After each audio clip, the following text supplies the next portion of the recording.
Where are you now? Andito po ako sa Cabanatuan eh. Tanong ko lang po, may papaabonohan po ba kayo? Yes, nakasunod. Opo, tanong ko lang, pwede ba, kung okay lang i-Gcash nyo na lang kasi wala akong paabon, tapos Pwede na ba dito? Kaya nga nag-shot ako na. sure po tayo. So ayun, magandang gabi mga pare ko yun. So may pumasok ngayon na booking dito sa Cabanatuan City. So, ang laki ng offer niya, tingnan nyo ah. Kabantuan lang ang 249 plus 200 tapos abono siya. Ngayon try natin tong kuhanin mga pre. Tatawagan natin, sabihin ko padala sa Gcash ko yung pera para mapambayad sa kukuha natin. Tingnan natin kung papayag siya. Pag hindi, isabihin scam to. No? Marami kasi nag-i-scam ngayon dito sa lalim mo mga pre. Ayan. Try natin kuhanin yan. Okay, ang laki ah, di ba? 241 plus 200, grabe. Kaya sa abonohan 2299 bali 23 siya. Okay, tawagan natin. Let's go. So ay mga pare ko, kinuha na natin. Tatawagan ko ngayon sa tatawagan ko kung papayag sa Gcash na lang yung pabono niya. Okay, tawagan natin. Go. Yan natin, tawagan ko na. Tawagan natin.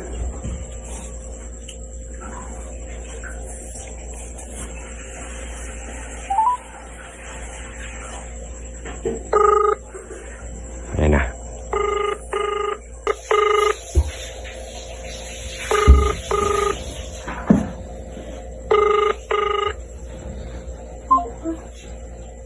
Hello? Mga pre, ayaw sagutin. Try uli natin tawagan pa isa pa. Tawagin uli natin. Okay. Tawagin uli natin isa pa.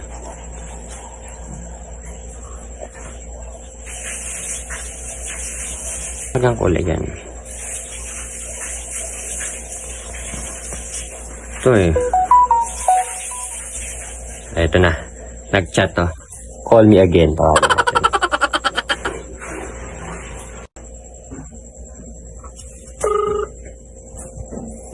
Hello? Magandang gabi po sa Lalamove po. Yes, Opo. Yes po. Ano po? Edwin po. Where are you now? Andito po ako sa Cabanatuan eh. Tanong ko lang po, may papaabonohan po ba kayo? Yes, nakasulat ang tanong. Opo, tanong ko lang, pwede ba, kung okay lang i-Gcash nyo na lang kasi wala akong paabon, tapos Pwede na ba dito? Kaya nga nag-shot ako na. sure po tayo. Ha? Ala po kayong Gcash po, ganun po. Bakit po? Gusto nyo, ano sir, ganito na lang, puntahan ko na lang kaya dyan sa inyo, tapos kunin ko yung pambayad. Ako na lang bumili. Kinat mga pre. Scammer to pre, scammer. Ingat tayo sa lahat po ng Lalamove po mga pare ko, sa lahat ng Lalamove sa Bantuan. Marami scammer dito sa atin. Marami scammer mga pre. Kaya yun. So yun mga pre. Ingat lang tayo, no? Ingat lang tayo, okay? Tatawagin na din natin.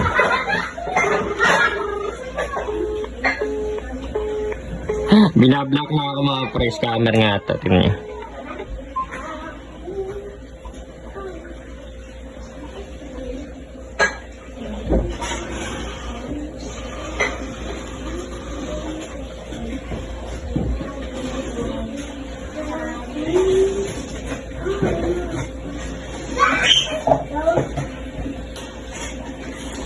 Yung maliit na dede pang boy, di pa makita. Yung mga laking dede yung girl pang Next ko number.